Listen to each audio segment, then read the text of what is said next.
Oh yeah, that was Hannah. She's good. Yeah. Hi, my name is Claire Swanseller, and a little fact about me is I graduated a couple weekends ago. My name is Eli Catterall. A little bit about me. I'm a utility worker. I work in the same field as Curtis Johnson.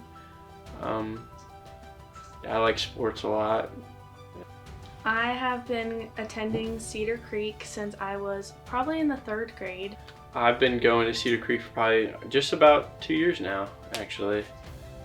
And the reason I started going is I was invited by her family and her.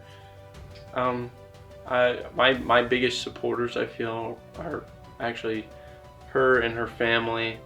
They showed me like truly what it's about and like what God, like who God is, and they've definitely encouraged me to keep going and keep learning.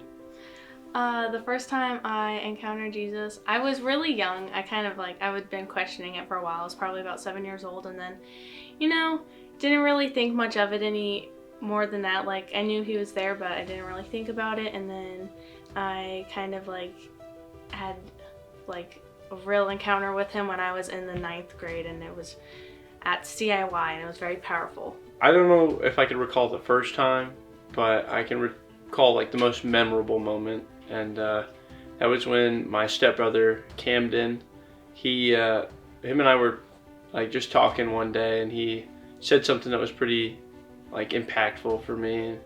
It went along the lines of like, you can live your life without knowing Jesus and just fade into nothing when you're done, or you can believe and follow Jesus and have hope for an amazing afterlife and just to know him. And I just thought that was such an amazing thing. I would say the people who have helped me learn a lot more about God. Of course, my family, always making sure that I went to church and getting me up every Sunday morning.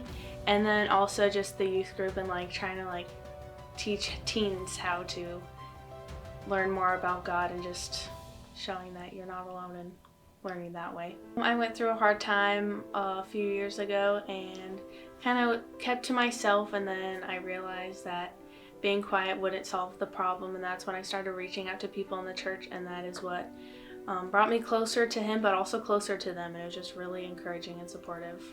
My moment with the church is truly, it's just been like, everybody I've met has just been so kind, and they've had no issues answering any questions that I've ever had, and I know that they're going to be alongside me for as long as I keep going, so.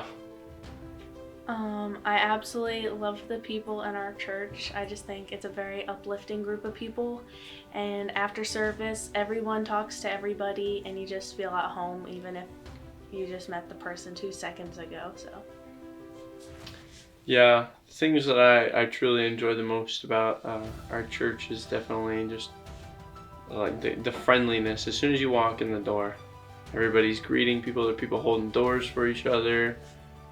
Everybody's just so nice. What my goal is day to day is just to be a disciple of Jesus.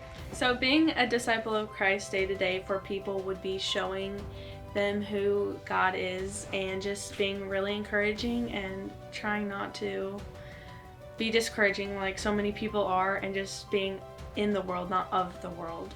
We need to be the one to show the light, because if there's someone out there who's never heard the word of God, and they never will, because we had the opportunity to share it with somebody, but we just were like, oh, I don't know if I want to say this, it feels kind of awkward. You can't do that. You need to show it.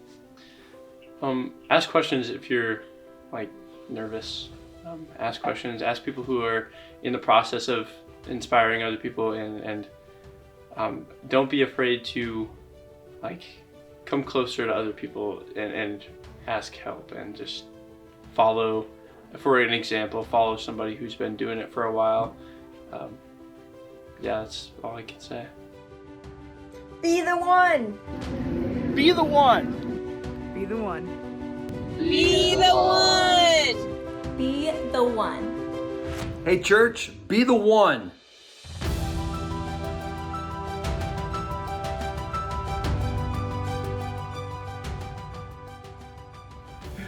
You guys look comfortable. pretty comfy. It's kind of yeah. warm now. Right I now. know. not gonna I'm lie. getting a little sweaty.